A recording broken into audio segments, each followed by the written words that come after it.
Halo, selamat malam. Perkenalkan, nama saya Marco Nathanael dan saya berumur 17 tahun dan saya berkuliah di Universitas Multimedia Nusantara dengan prodi akuntansi. Dan hari ini saya akan menjelaskan tentang perilaku saya, yaitu perilaku proaktif dan juga perilaku reaktif. Nah, saya akan menjelaskan terlebih dahulu perilaku proaktif saya. Yang pertama, saya suka melakukan inisiatif saya. Jadi pada saat saya ada masalah, berarti saya tidak hanya menunggu saja. Kayak saya tuh langsung minta maaf kepada orang tua, kepada keluarga, kepada teman-teman saya. Jadi masa saya melakukannya itu dengan secara kesalahpahaman. Nah, dampaknya saya itu dapat meningkatkan kepercayaan diri saya dan melatih kemandirian saya. Nah, yang kedua, saya lebih fokus kepada solusi, yang dimana solusinya yang untuk mencoba relaksasi kepada saya terjadi emosi. Nah, alasannya karena saya ingin mencari tempat yang aman, yang teduh, biar menghilangkan stres saya. Jadi dampaknya tuh bisa menghilangkan stres saya juga dan juga meningkatkan kesehatan mental saya juga. Nah, yang ketiga, saya dapat berkembang diri kepada saya. Pengembangan dirinya yang dimana saya dulu suka tidak berani mencoba untuk menjawab atau bertanya kepada guru atau dosen, dan sekarang pun juga saya berubah kok. Saya bisa mengajukan saya berani untuk menjawab atau menanyakan kepada dosen atau guru.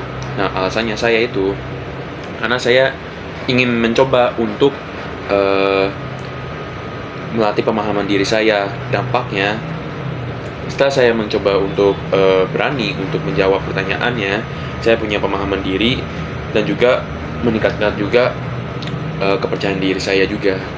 Nah, setelah itu adalah 3 hal perilaku proaktif saya. Selanjutnya itu adalah perilaku reaktif. Nah, yang pertama tuh saya sering terjadi procrastination. Procrastination itu kayak menunda-nunda tugas. Jadi dulu tuh saya suka bereaksi kepada perasaan saya juga, yang dimana membuat aku tuh melihat tugasnya itu merasa bosan. Jadi konsekuensinya ya aku mengalami stres dan juga kecemasan yang terjadi juga pada masa saya juga.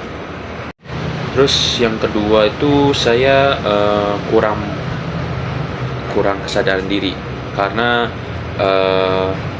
saya tuh kurang kesadarannya itu membuat saya tuh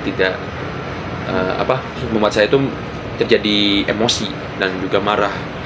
Nah, karena setiap saya kejadian emosi yang muncul pada saya itu kadang tuh saya keluar kata-kata kotor, atau enggak membuat saya tuh menyalahkan hal-hal yang di luar diri saya juga, yang walaupun juga situasinya tuh juga beda banget. Kayak saya suka nyalahin orang-orang, kayak kamu nggak benar, dimarahin gitu.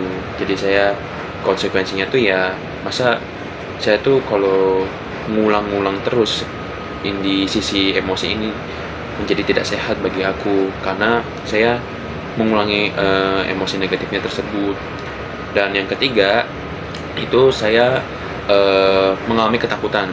Jadi setelah saya mencoba mempunyai ide yang bagus dan bermanfaat, kedepannya saya mikir, oh kayaknya bisa nggak ya hal ini bagus, atau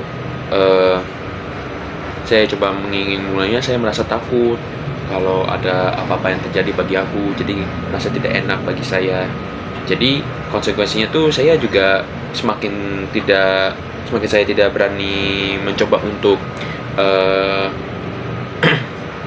mencoba hal yang baru. Semakin takut juga saya tidak percaya kepada kepercayaan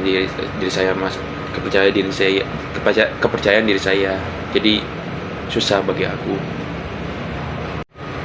Sekian dari video saya, terima kasih Pak.